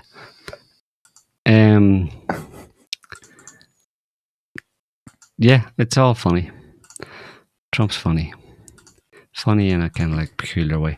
Did you see that little Jewish fella, Witkoff? He was in about 10 days ago. He's been running around all over the place. Witkoff. He's a jack of all trades. He does everything. But he was in France, in the Elysee Palace, no less, there last week. 10 days ago, talking to Macron about Ukraine or something and Russia. And here's what he said. He walks into the Elysee Palace, this venerable, palace with great historical value and relevance to French culture and history. And here's what he said. Have a listen. You know what this looks like? This actually looks like President Trump's club at Mar-a-Lago. What you have, this gold. Yeah, no, the gold detail. The gold detail. It's fabulous what it looks like, and he actually works on it himself. He's designer. Yeah. Like an architect. He's like an architect. He works on it himself. You were there before. You were there for the Notre Dame ceremony with. Oh, it's fabulous. President. Is that where we are now? You were on I was first floor. upstairs. Yeah. Yeah. Yeah. No, that was fabulous. That was a great evening. That was a great evening. Anyway, moving on. He's like, yeah, you know what this looks like? This historical building. This looks like Trump's golf club. It's very, very similar. I mean, the gold, that fake gold detailing and stuff. Trump does that himself. He actually Takes a little brush. Yeah, he actually does the gold leaf himself. Yeah. He's like an architect, really. I love him. He's my best friend. He's my best friend forever. Yeah. So even though he's Jewish, he's American at heart, and that's what Americans do when they come to Europe. They stick their big feet in their mouth and don't even know that they've done it. Think they're being awesome. What would have made that perfect would be if he followed through in his thoughts. And you wonder if he was also thinking, but maybe he thought better of saying it. It's good to see that our innovations and styles in the US are, catching on over here in Europe. Yeah. No, it's the reverse, Steve. Yeah. Oh, did you guys copy this from Mar-a-Lago? Because it's very, very similar. Because Mar-a-Lago's been around for a long time. 30 years. How old is this place? Anyway. Were we here before? Where's Notre Dame? What country is this? Where am I? Where the fuck am I? Again, on tariffs, well, I mean, I don't know. It's just like people complicate it and all that kind of stuff, but it is a bit of a clown show, shoe show. Because it is very elementary. Like, there's nothing complicated about it. Trump tries to make it complicated. Oh, I'm going to put these tariffs and then take them away and put these ones on, blah, blah, blah. But we've talked about that before. What he's actually trying to do is just basically threaten countries with tariffs in order to get them to join him in an anti-Chinese alliance. And then China is basically doing the same thing. They're trying to negotiate with other countries to make an alliance against America. But this guy is an example, American, who just explains how, initially anyway, the tariffs that Trump is now maybe going to rescind or take away have already been affecting him. All right, I hate asking for help. I'm not asking for any handouts, but I'm a small business owner that is directly being affected by the 104% tariff that has been put on China. I import alloy wheels for cars, and I do somewhere in the neighborhood of 10 to 15 containers a year, which is a small business in regards to this industry. At 104%, I am absolutely going to implode and will not last 6 months. So with that said, I'm asking, is there anybody out there that has connections with manufacturing facilities, specifically alloy wheels, either in the United States or outside in these lesser tariffed countries like Mexico, Indonesia, Thailand, India? I need to find another source. I've emailed a lot of these companies and cannot get a response. And I just don't know if it's because I'm a small business or what exactly it is. So if anybody's out there that can help or shed some light, maybe provide some information that would be helpful, I would really greatly appreciate it, because if not, it's just a small business here that's going to go under, and I'll be back to digging ditches again, which I'm not scared to do, but it's a little harder to do with a wife, 2 kids, and at 45 years old. So let me know if you guys have any suggestions. It's very much appreciated. Thank you. Yeah. China makes all the alloy wheels. So that's an example of, in that list I showed you earlier on, the kind of things where it's difficult for Americans to just turn around and get those products in quantities that are necessary for American businesses from other countries other than China. Whereas China can turn around and get some non-GMO corn or beef from Brazil. They screw the pooch. It's not just that the stuff is ended up being monopolized over there in one country.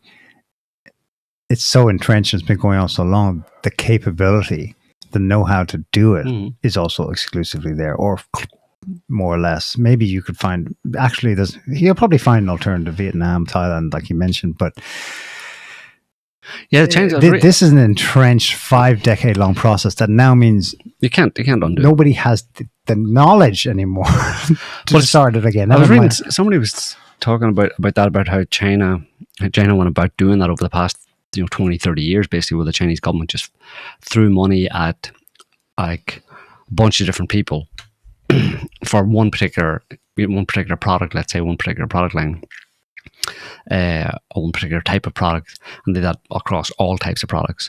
They just give funding to, not lavish funding, but just basic funding for people to come up with, the best way of producing and the fastest, most efficient and best quality of this particular product. And then dozens of people, different small companies would build up and would start and try and produce that. And then the winner, winners, 1 or 2 winners, or 1 or 2 or 3 winners, who produced the best product, would then continue, and the rest would just fall away. Yeah. And they've done that across the whole board, basically, to the point that then they have refined it, down to, it's remarkable, best practices. It's communist capitalism. Yeah. Well, internal incentives. It's like the Ellen Brown's book, The Web of Debt. She talks a bit about that, where the Chinese central bank will just create money to give to producers to produce a thing. And then because it's not based on like Chinese bonds or anything like that, like they can just like write it off and then it doesn't matter. And they just kept doing that with a view to capturing the world market, basically, for that product, basically. Yeah. And there's like theoretically nothing stopping America from doing the same thing, except everybody would have to take cut in their wages.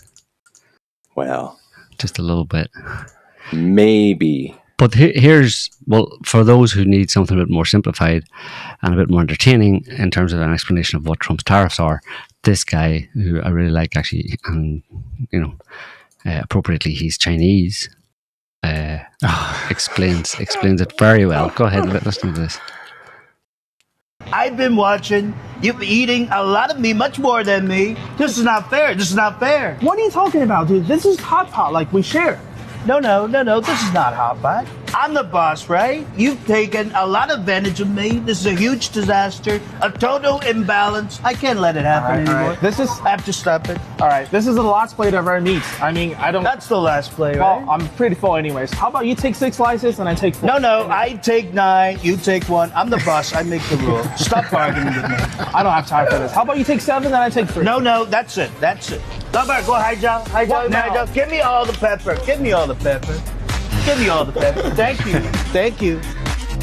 What about now? What are you doing? About now? You know I can't handle spice. If I don't get most of it, you get none of it. Well, this is not even emotional damage. I know you don't need spice. It's actual damage. I know. And you can't handle spice either. I don't eat spice, but you know what? I'd rather ruin the meal than letting you win. That's my philosophy, right? All right. You know what? You're done. We're finished. Well, no more food for you. Let's go. Lover, am I done? Check, please. Check. Where's Ryan? Hey, can I take this to go, please? Ông ta báo. Hey, the ta báo. We don't waste food, eh? We don't waste food.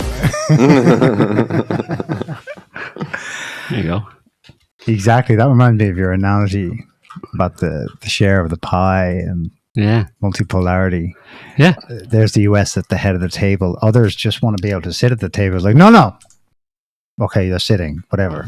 You're not eating. But you're not. No. It's mine. And if I can't have it, no one gets any. Yeah. And it's by necessity because, you know, America can't live as in the lifestyle that it's been accustomed to, continue to live in the lifestyle it's been accustomed to, a lot of people. If there's a more equitable sharing of the pie. So it's existential, you know. Yeah. Unless you decide to go on a diet and restructure everything. So we saw prior to that the video of the guy who's an example of a small business owner who's directly affected. Would potentially be wiped out.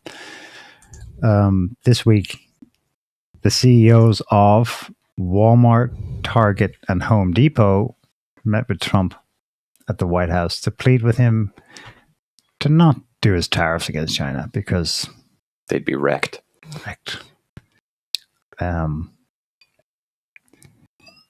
Because basically their whole business model is wrecked. Don't tariff me, bro. You know, buy this, get 90% free, so everyone buys bulk, which is practical. It's cheap as well. But that's largely now thanks to China. If you want to cut off the yeah. What about the Epstein files? Give us an update on the Epstein files there, Adam, since you're got your finger on that on the pulse. On the pulse, yeah. Well, we still don't have them. What do you mean? They're still working on redacting the names of all the victims, which we already have, in order to protect the people we already know. And that's just taking a lot longer than you would think. Yeah. Maybe they're trying to figure out. It's a bit more involved rather than just redacting names. It's about going through the names and finding out whether those people, what they did with Epstein. You know, was there any criminal activity, or were they just hanging out with him because he made good gin and tonics or something? No. Well, he was a financial advisor. That's what he posed as, a financial advisor. So there's a lot of people got involved, especially the great and the good, you know, the so-called famous people. He was a networker. Yeah, and a lot of famous people, well, on purpose, right? Yeah. So he spread his net pretty wide, and under that cover of, and you know, it was a cover, but he really did actually provide financial offshoring services to know-how to a lot of famous people, actors and that kind of stuff. Harry Potter actually was one of them. What's his name? Daniel Radcliffe. So people like him, you know, you need to figure out, well, was Daniel over there just getting some massage? No, some information on how to, you know, offshore his how to wash his dirty transporting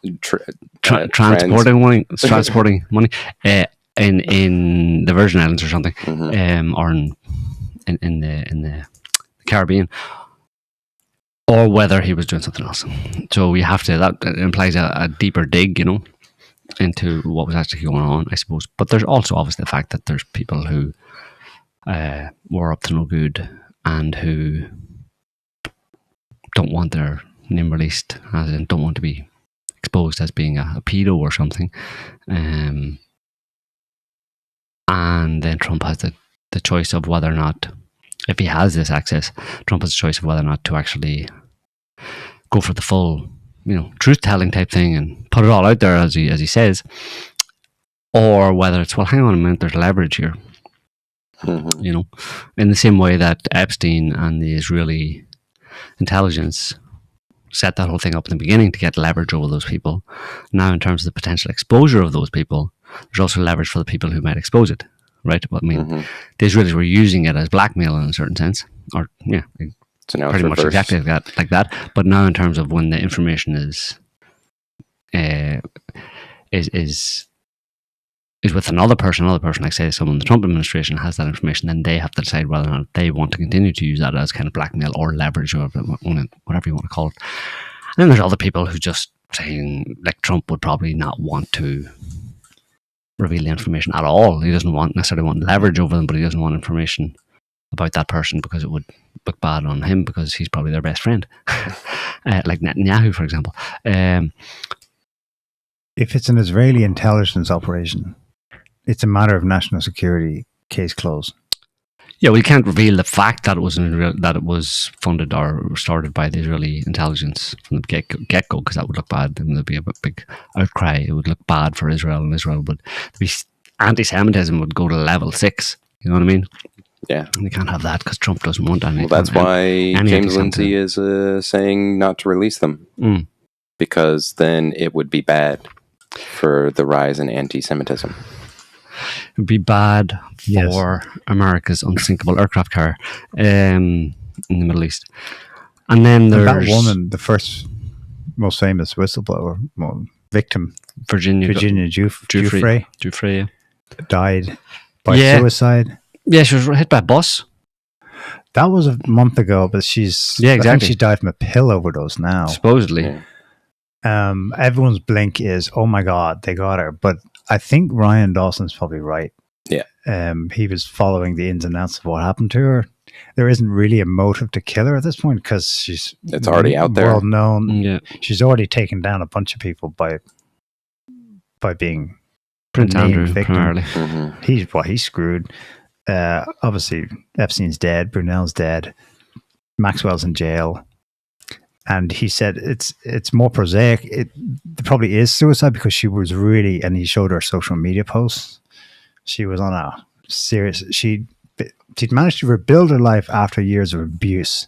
Was married for 22 years, had 3 kids, but got divorced earlier this year against her will. She didn't. Her husband wanted to, I guess. Super depressed. Has a car accident. No, hit by a bus. They discover she's like on death's door with kidney failure, which Dawson's speculated maybe because she's taken so many pills. Yeah. To cope with the traumas she went through as a teenager.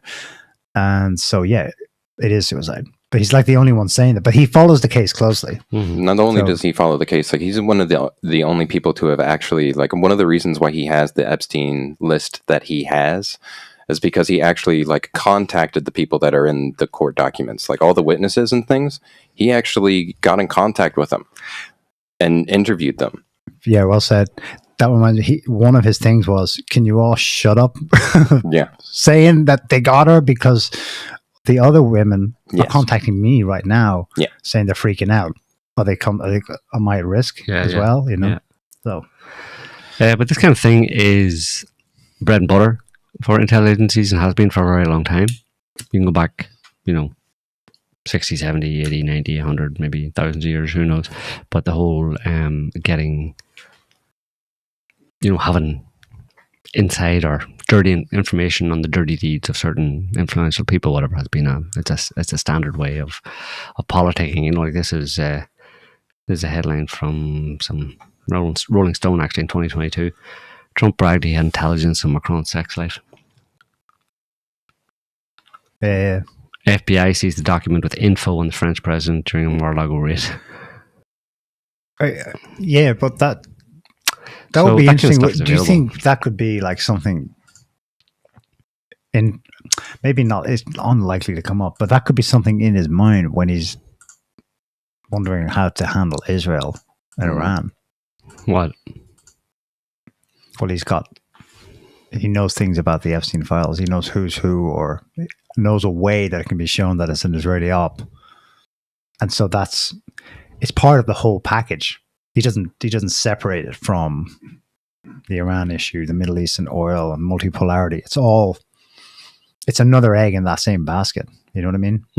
What would he use it for? Well, leverage. Over the Israelis? Yeah. We want to try and play the Israelis at their own game, like. Don't win every time, Are they unassailable? Well, there's spy rings in America going back decades, like the first dawn. They were the first on that kind of thing. Like I've explained before. Should I explain it again? How it's totally understandable why the Israelis would do that kind of thing, and it's therefore not anti-Semitic. No, Stuff. You know that story, right? I thought you were bringing the Macron file up because that's something that he has in the back of his mind and filed here because it's day-to-day useful to pull out in geopolitical or deal making with France, with the EU, whatever. That Macron's a queer. Oh, no, probably that he's worse than that. He's pedo-oriented. Who knows? Yeah. Maybe he is. Maybe he isn't. One thing Macron definitely is stanky. It's official, according to aides in the Elysee Palace. Just click on the picture there so we can see it a bit bigger. Macron's fragrance overpowering aides in the Elysee Palace. The French president sprays on industrial amounts of Dior Eau Sauvage, according to journalist Olivier Beaumont. This reminds me of Alex Jones ranting about his insider sources telling him that Hillary Clinton and Barack Obama have a really strong, peculiar, repugnant smell. Staffers are like, oh. And that's why Macron wears so much cologne that his aides sent to his presence before he enters the room. So get the smell of Brigitte off them. The dirty old man smell. Yeah. That chest has been modified. There's no way he's that hairy, is it? And it's just that, is that like, it looks like a nice clean neckline of hair. He shaves it around there so it doesn't go up his neck. He doesn't want a neck beard, like, although he does like the Muslims. Yeah.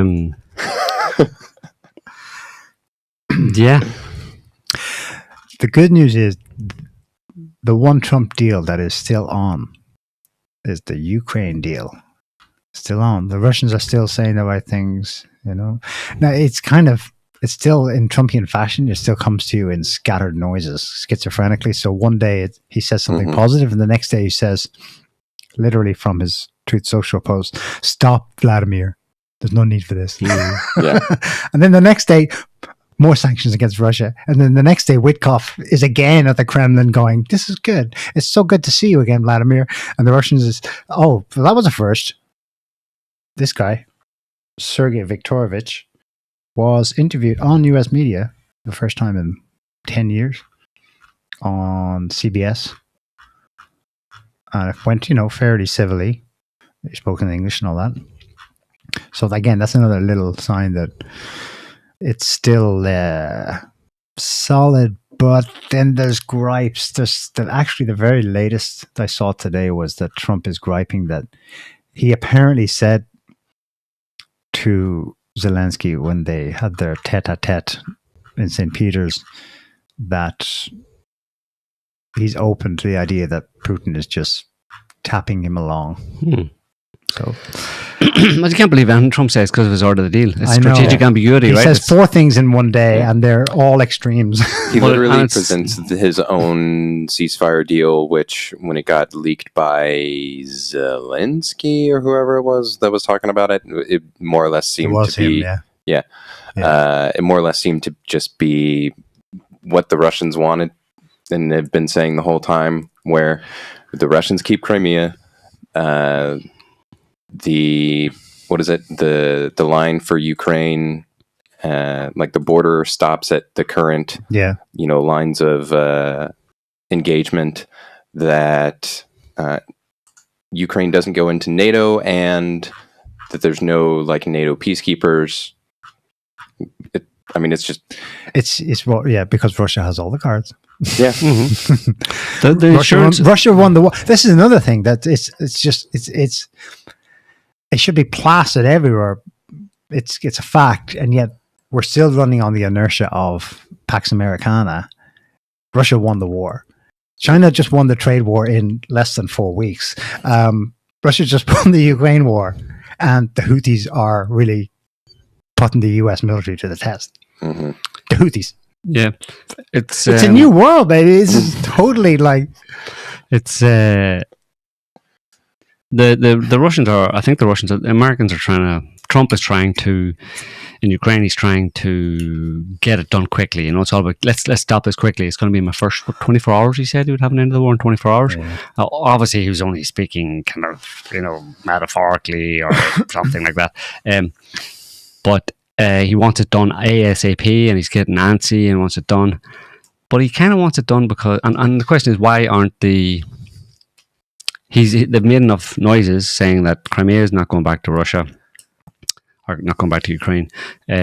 Crimea is Russian, and basically, enough of the media have been coming out with leaked information saying that that will be frozen, not frozen, but along the line, the front line, basically, the territory that Russia has captured would be Russian, and that's the deal, and no NATO, and probably the only other things the Russians care about really is no European military force in Ukraine. That's a red line, not happening.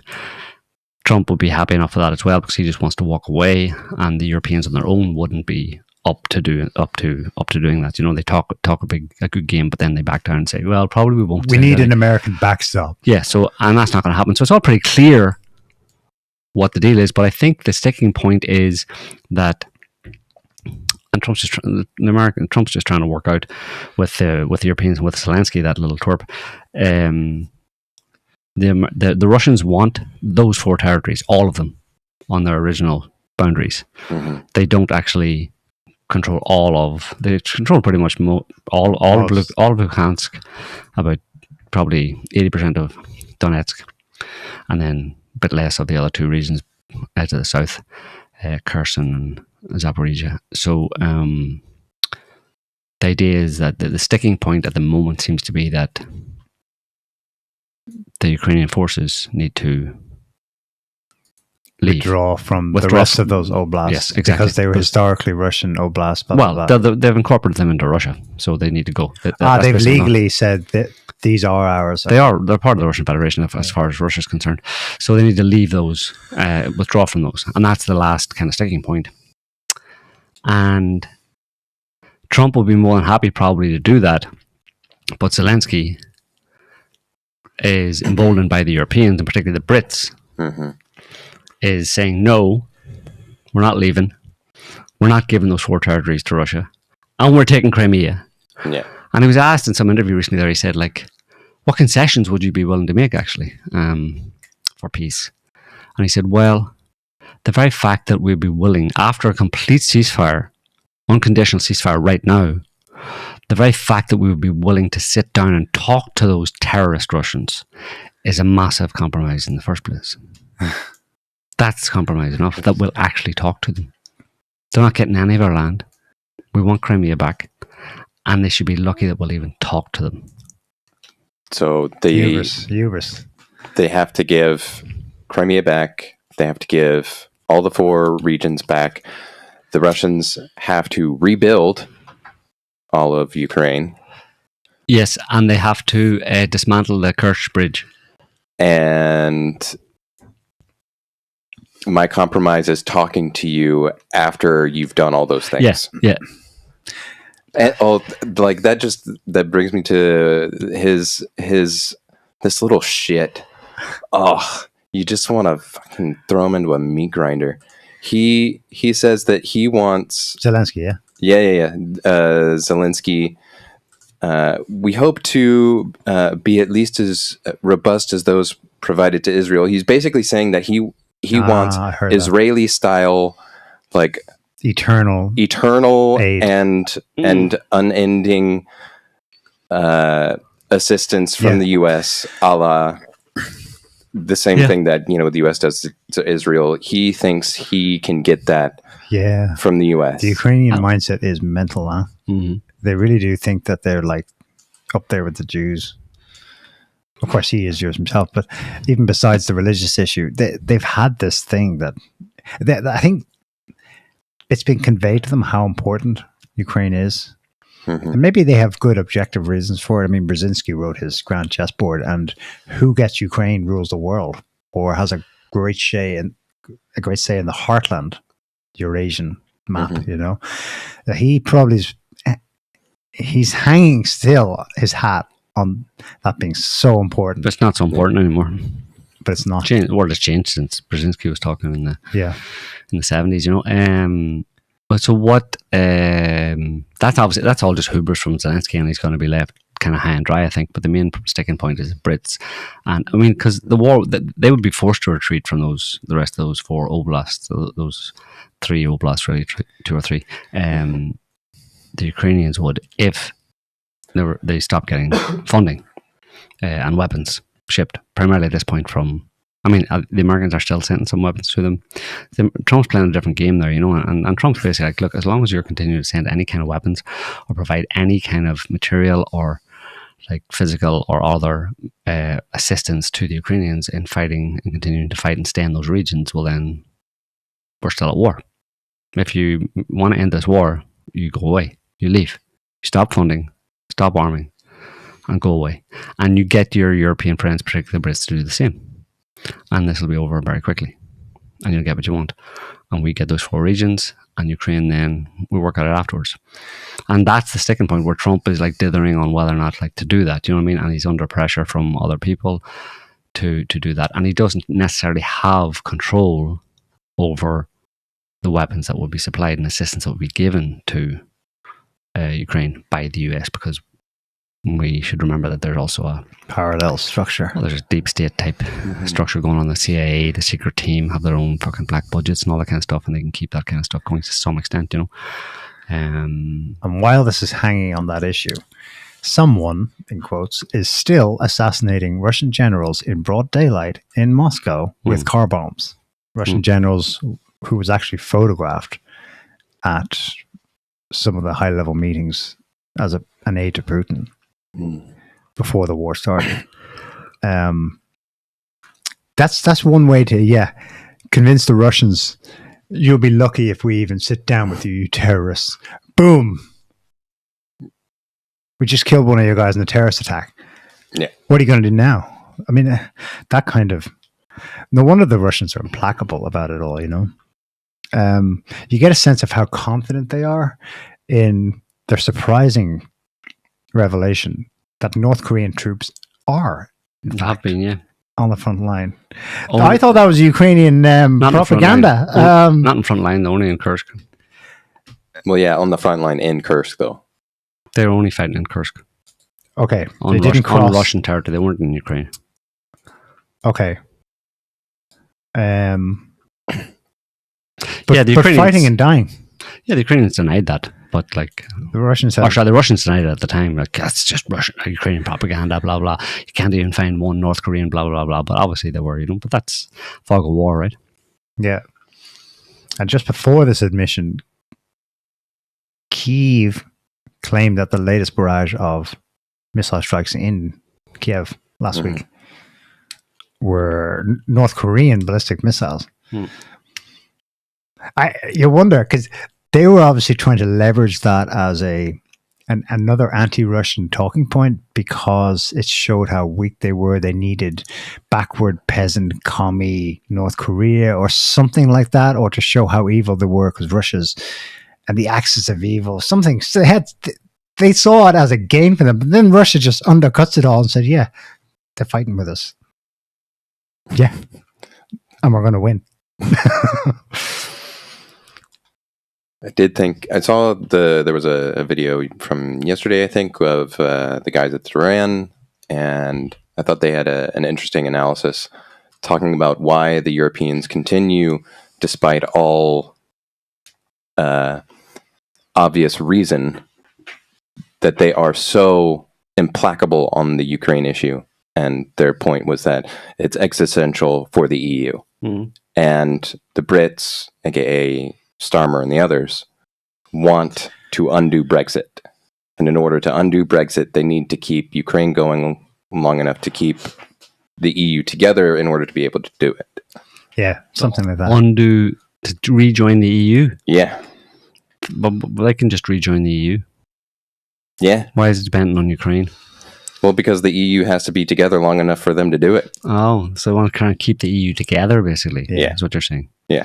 Well, that's not going to go anywhere. I think there must be some other reason why they're doing it. I mean, it's The West I think is falling apart. They're just jockeying for position, basically, and I think, to be honest, what they're actually doing is the focus is on having some kind of control over some part of Ukraine rather than giving it all to Russia. You know, it's about borders and all that kind of stuff, you know, and where the eventual borders are and all that and different things. But it's not. All that talk about, you know, if Russia wins, it'll be terrible for Europe and all that kind of stuff. Not really. They've created a bad situation themselves where they're going to have. They don't. Basically, it's they're so arrogant and narcissistic and psychopathic that they can't countenance or deal with the possibility that they will have lost against. They'll have initiated this war against Russia. They've been aggressive and unfriendly and very mean and etc. to Russia. Soured the relationship with Russia. Now Russia, if Russia wins, and with the help of Trump, basically, if Russia kind of wins in Ukraine and it has the upper hand, well then it's the Europeans who'll have to go and say, look, really sorry about calling you all those bad names all these years and stuff. Could you please give us some of your gas? You know what I mean? And they don't want to be in that subservient position to Russia, even though they weren't beforehand. They created that situation themselves, thinking in their hubris that they were going to win and dominate Russia, but now it's looking like it's going in the opposite direction, and they just hate that thought of having to go cap in hand to Russia. Yeah. Their thought was that it was going to be denial of reality. They always were subservient to Russia. Not really. Yes, they were. Germany's economic power. That's not subservience, though. I know, but in the back of their mind, they knew it was dependence, and Trump would mock them for that. But that was never that was all created by the neoliberals beforehand. That idea that there was some kind of that this was terrible to be too dependent on Russia and blah blah. Russia would use this and that and the other. Russia had never any intention. Russia basically. What about Saudi Arabia? The countries that are totally dependent on Saudi Arabia or on the Middle Eastern gas, are they all cucks for the Middle East? Because I mean, Europe doesn't have a lot of natural resources, doesn't have a lot of gas, doesn't have a lot of oil. It never had. Since the Industrial Revolution, had to get it from somewhere else, had to buy it from someone else. Does that immediately make you subservient because you have to buy a material that you don't have? I mean, that cuts to the heart of like trade, you know what I mean? Like global trade. I mean, it's totally natural that in global trade, some countries have this resource, other countries have this resource, and you exchange them. You know what I mean? Or you buy them, but I mean, sure, some resources are more important and more critical, but it depends on the country you're buying it from. You know what I mean? Whether or not they lord it over you or use it. But that was the meme that they put out there, the bullshit line they put out to try and start this whole conflict was to say Russia's going to use its energy to, you know, dominate Europe and blackmail Europe and threaten Europe and all that kind of stuff. And they had never any intention to do that. All they ever wanted to do was sell gas and oil to Europe. There you go. We got some. You want some? Buy it. Good price. Really low price. There you go. And then we'll buy your cars. We'll buy your Mercedes and your BMWs. That sound okay to you? No, I'm being oppressed by having to buy your gas. It's like, really? Just buy some gas. Yeah. Yeah. That meme has been put out there as part of the war propaganda. It was never that way. I don't think they were ever subservient, and if they ever thought they were, it was in their own minds. Yes, that's what I'm getting at. It's a kind of a gnawing suspicion that the good times we've had as the golden billion has been at the expense of people who've been gracious enough to give us all their natural resources. Then we make the high-end products and we sell it back to them. Plus, we find ways to block them from developing their own industries. Yeah. So we never have competition. But you can only do that for so long, and then they do start to develop alternatives. China starts to build its own airline fleets, and now both Boeing and Airbus and that nice little duopoly they had going are like, fuck. So we got to do something. You know, it's But I mean, it's a neoliberal order dying, and the key to that is Europe doesn't have the energy, doesn't have sufficient natural resources to be autarkic and produce all the surplus high-tech consumables that it has in recent decades been able to produce and sell to the world. It can't do that. We're going to a new world where the resources are key. Well, they've been key for a very long time. Like, yeah, and it worked okay. You know, people fought over them, all that kind of stuff, but it stabilized. And you know, Russia only has 130 million people. Like, do you know what I mean? Russia and China can't just like rule the world by themselves. No, do you know what I mean? Yeah. And they can't just become totally autonomous. Like Russia's not in a position to just because it's got resources and that kind of stuff, it can't become totally autonomous and say I don't need anybody else. It's always going to need both countries and every other country need markets to sell to and buy from. That's what. But I think your point is that there's been an imbalance in the West where they have lived hand the hog and got the best of the kind of both worlds in a certain sense at the expense of others, and those others are being, say, Russia, China, and other the countries of the global South and Asia to some extent, and those countries now are looking to increase their own standards of living, and Europeans and Americans look at that and say, well, by default, that would imply a decrease in our standard of living. And we're not willing to do that. Maybe it does, maybe it doesn't, but that's the way they see it. It's the pie thing. It goes back to the pie thing again. Hence, it's existential. Existential, quote unquote. To what they know, and what they know they're so inured in, they don't know anything else. I mean, for 500 years, they call it free trade. And if only we can teach those other fuzzy wuzzies the wonders of free trade, the fuzzy wuzzies go, okay, free trade, and start to catch up with them. And they go, sanctions. Sanctions everywhere. Oh, we'll call it tariffs here, but it's sanctions. You know, we changed the rules now, changed the goalposts. Well, like because they fundamentally misunderstood the Britannia free trade. It wasn't free trade. It was I'm exploiting you. Yeah, that's free trade. Like I get free stuff from you, and you deal with it. And so now that's not working, and they're actually like trading and developing and all that stuff, then it's like, shit. Yeah. And China can cut out that. I don't know what kind of real dent it's had, but that thing that was going viral in the last couple of weeks where Chinese manufacturing, the actual factories that make the luxury high-end goods in China started producing tons of videos on TikTok that spilled over into Western social media where they were showing, so this is the bag that you pay 25 grand for. It costs us $200 to make. You know what you can do? Give us a call. Here's our WhatsApp number. We'll get you this, a little bit of a profit for us, but more or less at cost. What the fuck? You've cut out a whole chain of people, the rentier class in the West, that are going, but that's the source of our wealth. Yeah. The 500% markup. Maybe it'll go away now that Trump's backing down on tariffs, but it was really like blew another hole in the mythos of how the world has worked for so long.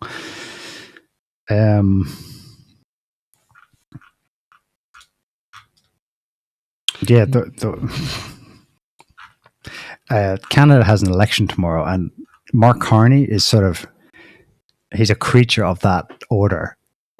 He's probably going to win. He's officially favored to win, but the polls are mad. If you look at the Canadian polls for the last few months, the clear leader was Pierre Poilievre of the Conservative Party as a response to 10 years of Trudeau.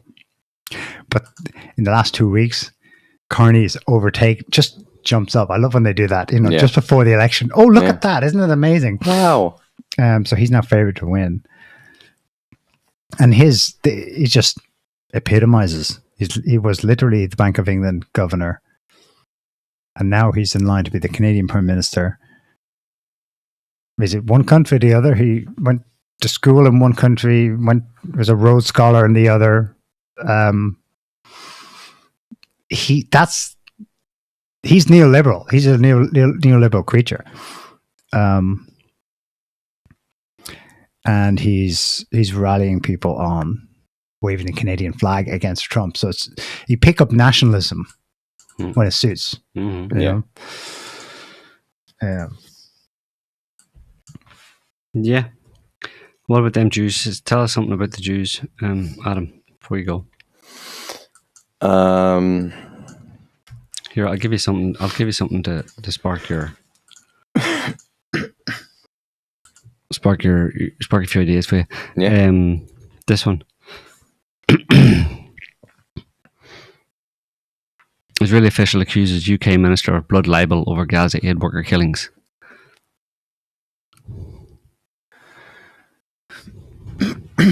You know that old blood libel thing? You know what that is, right? Surely you know what that is, right? The blood libel thing. No. You never heard of the blood libel thing? Jeez, come on. If you're going to be a crisis king kind of guy, you need to know what the blood libel thing is. Blood libel is... It's a trope, so it's an anti-Semitic trope, as they call it. Or canard. Which falsely accuses Jews of murdering Christians in order to use their blood in the performance of religious rituals. From medieval times. Especially babies, kids. Oh, yeah. Okay. I know what you're talking about. Okay. So this guy, you know, it's basically them Jews, you know what they're all up to, a satanic, you know, blood sucking thing. Yeah. As they do. Yeah. So basically, the aid workers. So basically, it's anti-Semitic canard or trope, whatever, that has been around for a long time, where non-Jews would accuse Jews of killing non-Jews, accuse Jews of killing non-Jews, falsely. So here we have an Israeli official accusing UK minister of that blood libel canard. In the case where Jews actually killed non-Jews. So do you think that's reasonable? Like, I mean, but did they use it for ritualistic purposes? Did they? Okay, well, that might be the bone of contention there. Whether it was ritualistic or not, I don't know. Maybe. Well, the shooting of the aid workers was deliberate. I mean, it was in the news that they deliberately went and shot a bunch of aid workers at close range. Okay, so then you can call it a purification ritual. Okay, so it may have been a purification. So cleansing. Yeah, cleansing. Blood libel. So basically, when an Israeli soldier has just killed, or a Jewish soldier has just killed a non-Jew, and he's got blood on his hands, and you look at him and say, "You're a murderer," he can turn around and say, "That's a blood libel. That's a blood libel. As clear as the blood on my hands, as the clear of this, the blood of this Gentile is on my hands. That is clearly a blood libel." Yeah, so that's kind of thing. How dare you accuse me of what I've just done? Exactly. How dare you point out that I did what I just did? That's anti-Semitic. I suppose he could be arguing that you're suggesting that we did it deliberately, whereas our story we're putting out is it was just a wee mistake. Yeah, that we keep on repeating. Just don't know how we keep doing those mistakes. Baby that I just beheaded was being used by Hamas as a human shield. Yes. And so obviously I had to behead the baby. Yes. In order for the baby to not be a human shield. Correct. So I could kill the Hamas terrorists. Okay. Yes. Okay. You got it. So we're on the same page. You should be you could get a job as an Israeli spokesperson. IDF spokesman, yeah. Yeah, that's really good. It takes quite a bit of mental effort to get that work that out. Yeah. Yeah. You're good at that. You're a natural. You must be a crypto Jew. Yeah. It crossed my mind. Yeah. Israel. It's, yeah, words fail us. I mean, the death toll's got to be 500,000 now. The real one. They stopped counting at 50,000, but I don't know how you can survive your second starvation blockade. Maybe it's not that tight. Some stuff gets in. You probably got a lot of people who are on the verge, and I don't know if they'll swing it by saying, well, they died of this disease or that illness, but not malnutrition. But malnutrition is going to be the foundation. Malnutrition would be the thing that allows whatever, disease or issue to kill them. But yeah, it's like when the ministers are talking about, no, we have to cut off all the humanitarian aid in order to get Hamas to release all of our hostages and put down their arms. Even though this is humanitarian aid that's supposed to go to civilians. But then again, because they say that it never actually goes to the civilian population, Hamas just takes it and uses it for its own purposes. And that's how they justify saying that they shouldn't give any humanitarian aid. But it's all sick. It's all lies. It's all bullshit. It's all sick, psycho. Yeah.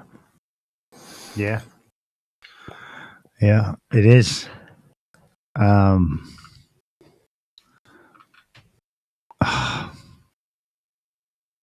And well, to us, what we see the most high-profile discussion about, probably not. I mean, enough government leaders in the West still talk about it. They still have officially, we're against this. This should stop. This should end. Please stop. But in the public sphere, what's visible is the fallout from Douglas Murray being on Joe Rogan's show. I know that's broadened that into a different discussion now about anti-Semitism for real in general. But what got it rolling was Israel. That's obviously the issue. That's what he was denying, was that anti-Semitism is on the rise because of Israel's actions. I mean, that's obviously the case. Can we wait 50 years for the American kids who are now polling as being pro-Palestine on this topic? It's a matter of Western boomers in your neoliberal Pax Americana ways. They have to die off. Well, people in Gaza can't wait. I think the Houthis could actually bring this to a head.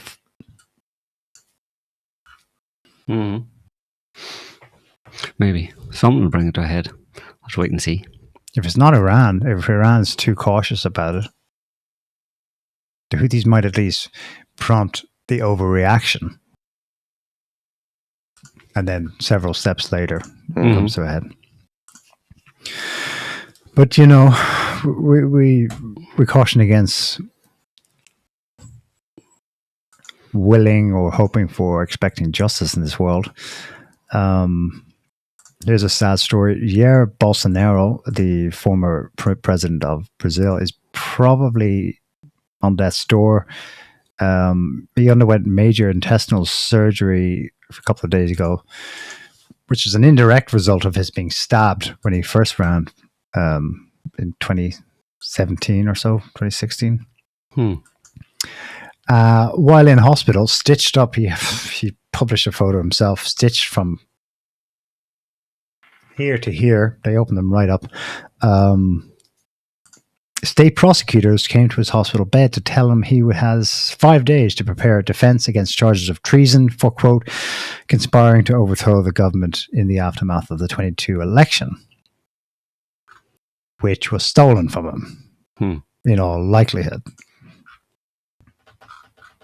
Tyranny dressed as liberal democracy, probably with the CIA's help.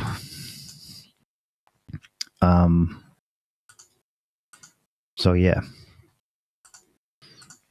You can't win them all. No. And you think Trump would help, but what can Trump do? We're talking about deep state structures, so. All right, are we done? Yeah, just a rash of extreme weather everywhere, but I suppose that's going on all the time, eh? It is. A wildfire in New Jersey in April? That's a bit weird. Record wildfires in South Korea last month. I mean, record like the largest ever. For as long as they have records of, acreage burned and stuff. In March, it wasn't even that warm. Other than that, yes, let's call it done. Oh, one last thing. Did you see that that Microsoft and Western Digital's latest recycling pilot turns e-waste into a weapons-grade strategy for a country caught in a tech trade war?